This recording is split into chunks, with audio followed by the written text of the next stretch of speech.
Bueno, bienvenidos a esta nueva Ateneo, esta nueva charla, en este caso me toca dar sobre hemorragia obstétrica, ¿sí?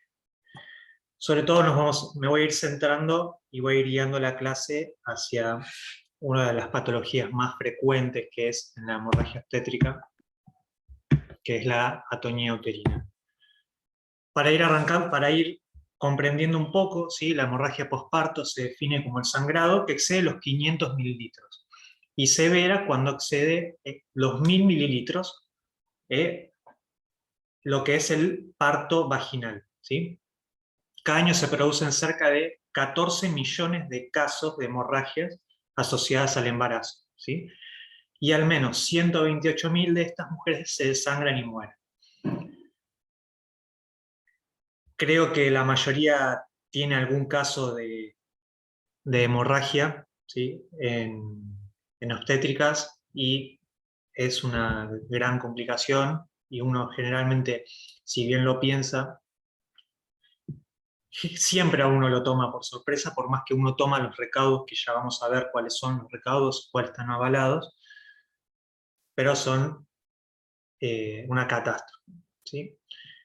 Generalmente el 50% se produce en las primeras 24 horas y, bueno, como dice acá el gráfico de Torta, el 20% entre los 2 y 7 días de parto y el 5% entre las 2 y 6 semanas de parto. Y eso va a ir cambiando dependiendo cuándo se produce esta hemorragia, la etiología que la puede causar, ¿sí? Para adentrarnos un poco en las patologías, esto lo vamos a ir a ver bien rápido, ¿sí? Pero para tener una idea, una de las patologías es la placenta previa, ¿sí? Que es la localización de la placenta en la zona baja del útero, que cubre o invade el orificio uterino, ¿sí? Cuando se produce la rotura de bolsa, se produce también el sangrado de la placenta, ¿sí? Una incidencia del 0,5%. El acretismo placentario, que en países del primer mundo sería una cirugía programada. Acá, en contrapartida, a nosotros nos puede caer una embarazada que no tuvo controles durante su embarazo y nos cae en la guardia con una urgencia y con un tipo de acretismo. ¿Cuáles son estos acretismos? Puede ser una placenta acreta, íncreta o pércreta, ¿sí? Dependiendo del nivel de invasión desde la luz del útero hacia la capa muscular y la serosa del útero, ¿sí? Invadiendo otros tejidos. La basa previa, ¿sí? Que es la inserción velamentosa, como está acá en la imagen, de los vasos del cordón umbilical, de forma que atraviesan las membranas fetales y se sitúan sobre el orificio uterino. O sea, está entre el feto y el orificio uterino. Y cuando se produce la rotura de bolsa con el inicio del trabajo de parto, la presentación, o sea, el feto, va a comprimir estos vasos. Luego tenemos el desprendimiento de la placenta, ¿sí? Que es la separación parcial o total de la placenta de la pared del útero después de las 20 semanas de gestación, pero antes del parto, ¿sí? Se va produciendo generalmente por hipertensión de la paciente, se producen hematomas que van desprendiendo, van disecando a la placenta. No es finalidad de la clase explayarse en lo que es cada patología, ¿sí? Para saber simplemente y tener en la cabeza cuáles son las patologías que vamos a tener.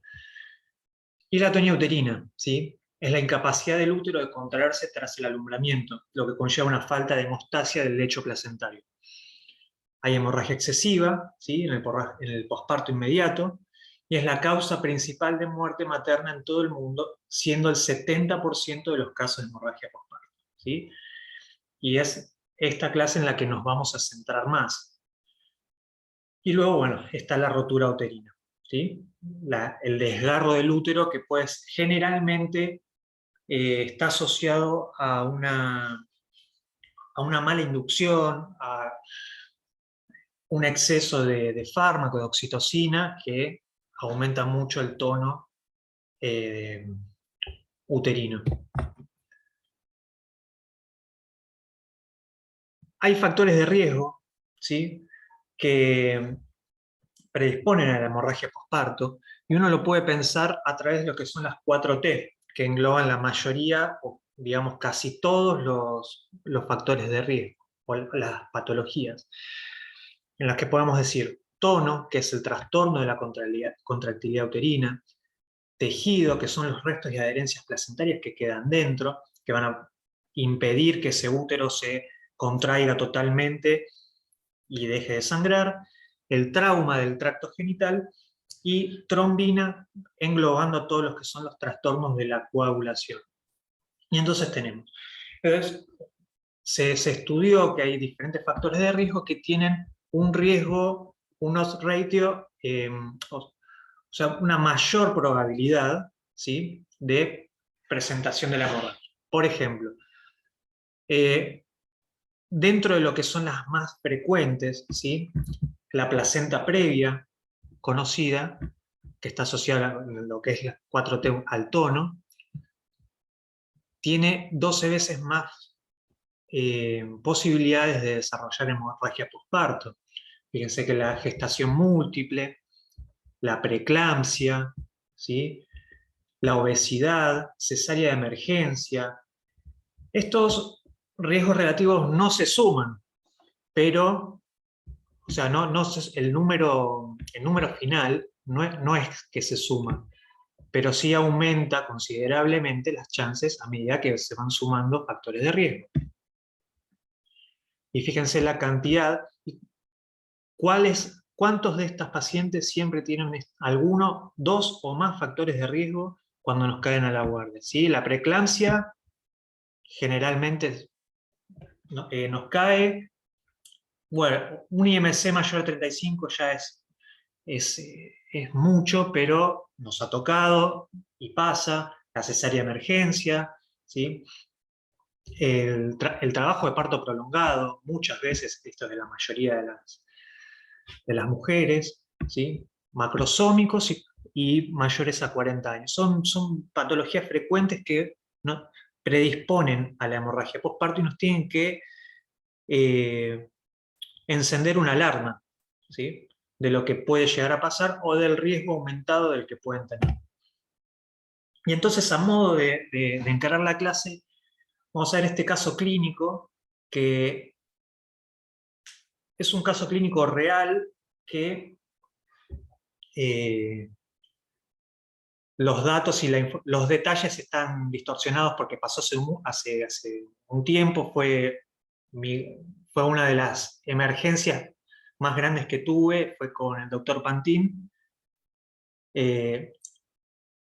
Exactamente los detalles de la paciente no los recuerdo, pero lo vamos a comentar de esta forma. Es una paciente de 32 años, gestas 3 para 1, de 37 semanas de gestación, hipertensión controlada, ¿sí?, con alfa-metildopa, tiene un IMC de 35, ya vamos viendo los factores de riesgo, ¿no? Es ingresada por guardia para finalizar el embarazo por inicio de trabajo de parto y registrar mediciones de TA, ¿sí?, de 150 a 100. La típica de guardia.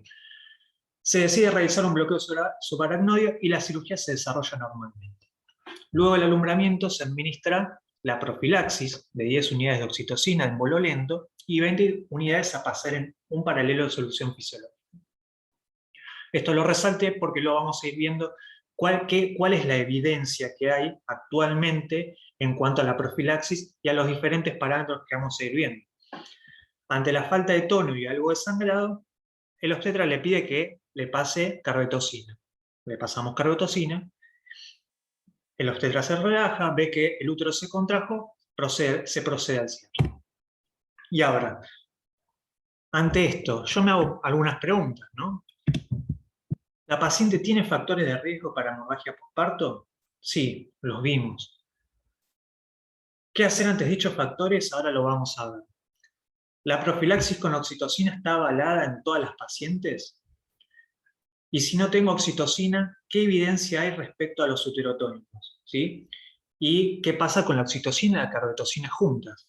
Bueno, son algunas de las preguntas que me hice, porque muchas veces uno eh, o no cuestiona la literatura o no cuestiona ciertas prácticas, que está bueno para ir hacia las guías que van saliendo y ver qué es lo que está pasando, qué es lo que hay que hacer, ¿no? O qué es lo que recomiendan. Porque también está la versión tercermundista y la primermundista, como todos sabemos. Entonces, este es un checklist que tiene varias partes que lo vamos a ir viendo. Me pareció eh, muy completo, ¿sí? Y en la etapa 1 generalmente estas pacientes están en lo que es el preparto, ¿sí? No están lo que es durante la cesárea. Y entonces lo que te dice que ante una hemorragia posparto, que es eh, una pérdida sanguínea, ¿sí? Más de 1000 mililitros, que te asegures una BOCAT 16, una BOCAT 18, ¿sí? Lo más grande que tengas, ¿sí? Acá no aclara que sean 2 accesos intravenosos. ¿Por qué? Porque está justamente en el preparto o entrando a quirófano. Entonces te dicen primer vía, ¿sí? Una vía grande. Incrementar los fluidos intravenosos, que eso también lo vamos a ver, ¿sí? Cuáles son las evidencias de cristaloides y coloides. Aumentar oxitocina, eh, todo el checklist que nosotros tendríamos que ir comprobando, ¿sí? Que la paciente está agrupada, que tenga por lo menos mínimo 2 unidades de glóbulos rojos disponibles, y todo lo que es los uterotónicos, que lo vamos a ir viendo, ¿sí? Esta se va a ir repitiendo. Y vamos a adentrarnos en los uterotónicos, ¿bien? Eh, Dentro de lo que es la oxitocina, ¿sí? Del griego oxis, rápido, y tocos, nacimiento, rápido nacimiento, es una hormona que se sintetiza en el hipotálamo y estimula la musculatura lisa a través de proteína G y aumento de calcio, ¿sí? En el intracelular. Aumenta la intensidad, duración y frecuencia de las contracciones y se debe almacenar y refrigerar entre los 2 y los 8 grados. A mí me pasa muchas veces que voy a algún lugar y las oxitocinas están en el cajón de la mesa de anestesia, y no debería ser así. ¿Por qué? Para eso está, ahora vamos a ver, la carbetocina. Pero se debía almacenar, a refrigerar. El inicio de acción es dentro de los 2 minutos y el tiempo de efecto es entre 30 minutos y 1 hora. La dosis estimada es entre las 10 y las 40 unidades. Ahora, el análogo, ¿sí? De la misma familia, la carbetocina.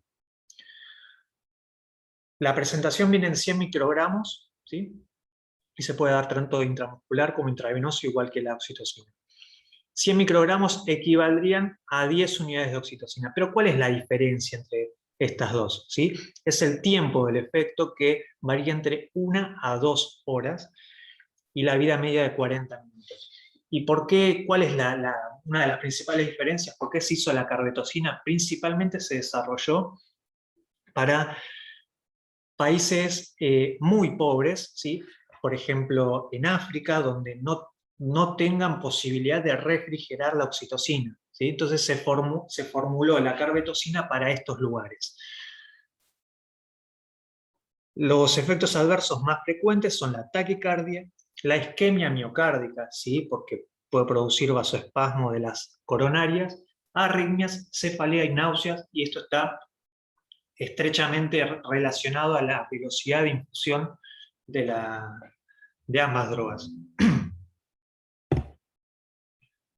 La ergotamina, ¿sí? En realidad la metilorgonobina que tenemos hoy en día, que viene derivada de la ergotamina, es un alcaloide derivado del cornezuelo del centeno, ¿sí?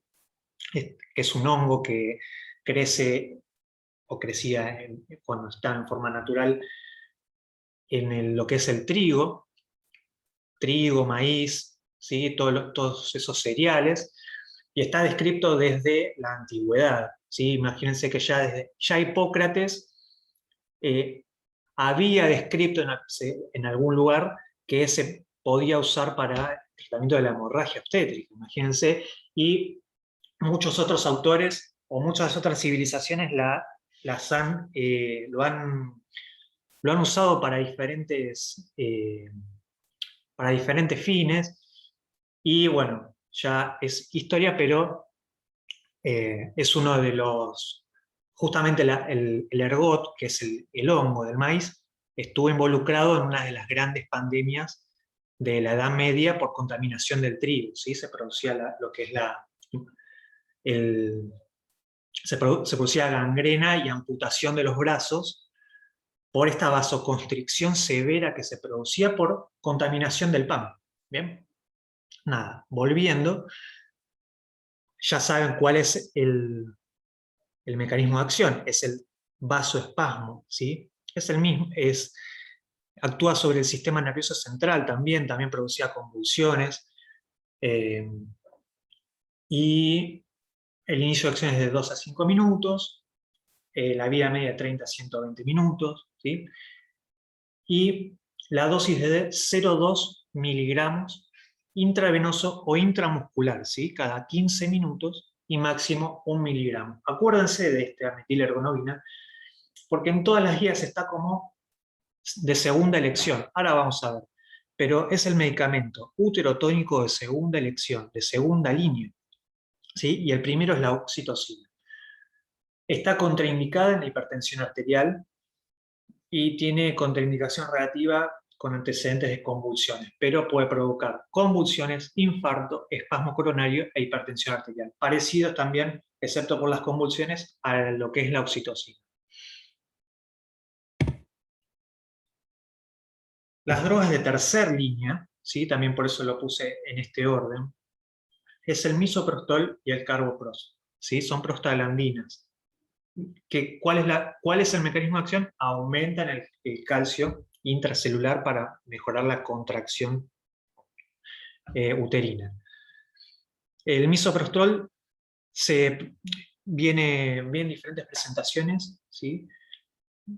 Y tiene la particularidad que se puede poner vía oral o sublingual, ¿sí? En el caso que la paciente esté consciente, o también se puede poner vía rectal o vaginal. Imagínense en un caso que la paciente esté inconsciente y hay que suministrarle algún tipo de uterotónico en el que no tenemos oxitocina o la metilergonobina, es una buena vía de administración el misoprostol.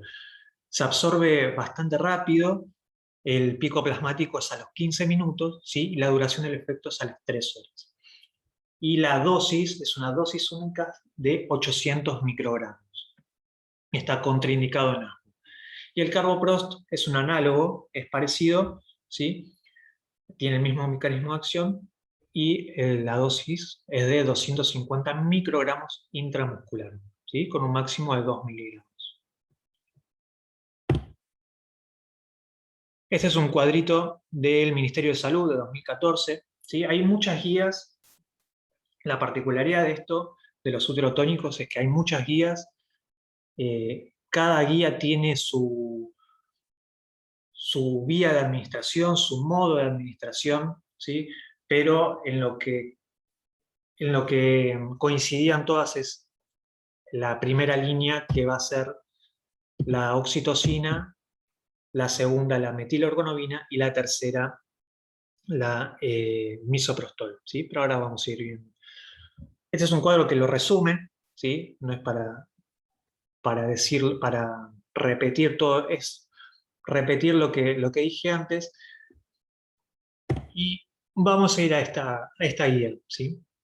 Encontré este consenso, el NATA, que es un consenso muy grande entre el manejo. ¿Qué me falta? No.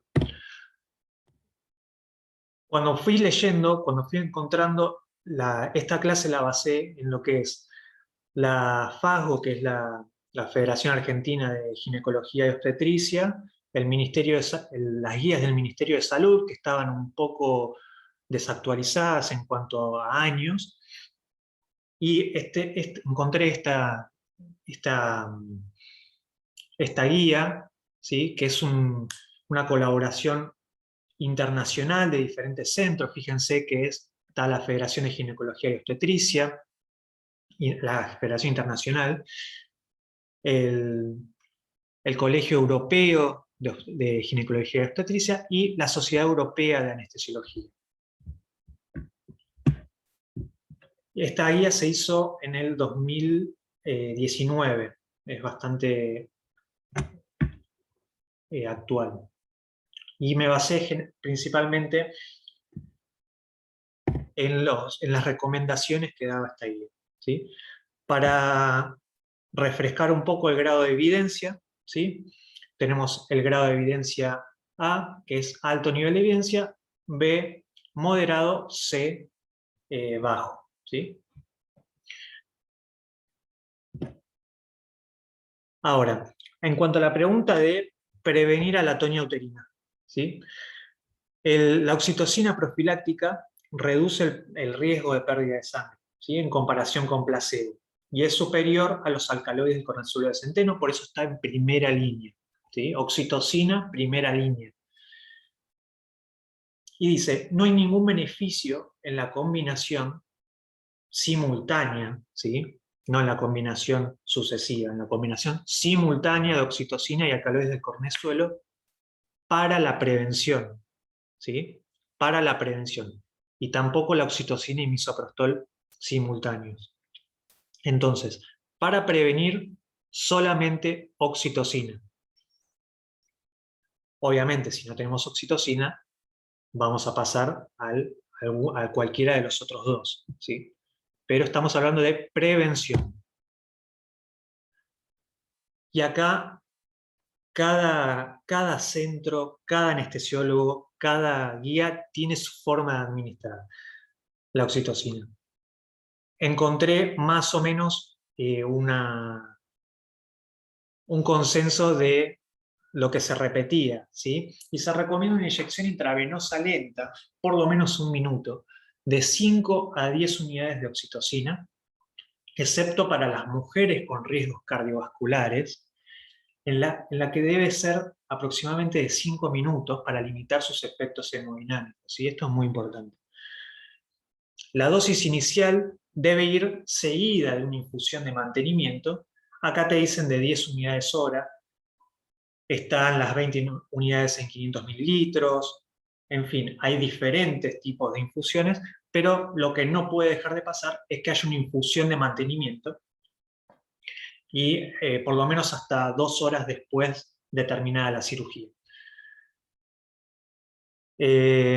También encontré la regla de los 3, ¿sí? Que dice 3 unidades de oxitocina intravenosa de carga. Esto es un poquito más conservador, esto es no sé si es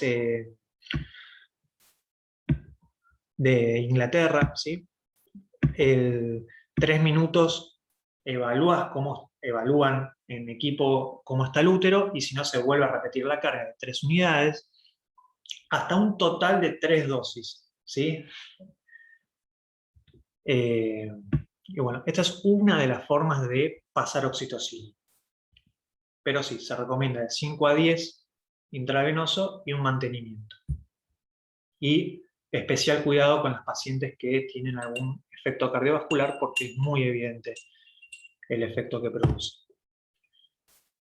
Acá, como les había comentado, ¿sí? Es recomendación 1B, este orden, ¿sí? Primero la oxitocina, la segunda la metilergonobina con esos 0,2 miligramos intramuscular, acuérdense. He leído que se puede usar también intravenosa, pero no es lo más seguro, ¿sí? Y el misoprostol de 800 microgramos.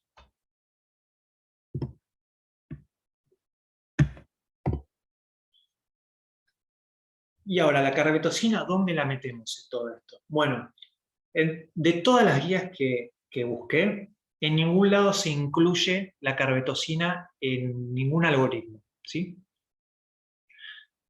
Reduce el riesgo, es evidente que la carbetocina reduce el riesgo de hemorragia postparto, pero no hay muchos estudios y no hay mucha evidencia que en cuanto a que la carbetocina siga siendo, sea superior a la oxitocina, ¿sí? Entonces la oxitocina sigue siendo el estándar de oro para la prevención de hemorragia después de la cesárea. Y esto tiene un poco que ver con lo que les había comentado, que son análogos, la carbetocina es más cara y fue producida principalmente con la idea de el tema de la refrigeración, como les había comentado. Y bueno, con los estudios sucesivos no se vio, y con los pocos estudios que hay, no se vio superioridad frente a la oxitocina. Ahora, bueno, vamos a acordar que se está por cortar y volvemos con el mismo link y la misma contraseña. ¿Está bien? Ok, Ángel, volvemos entonces.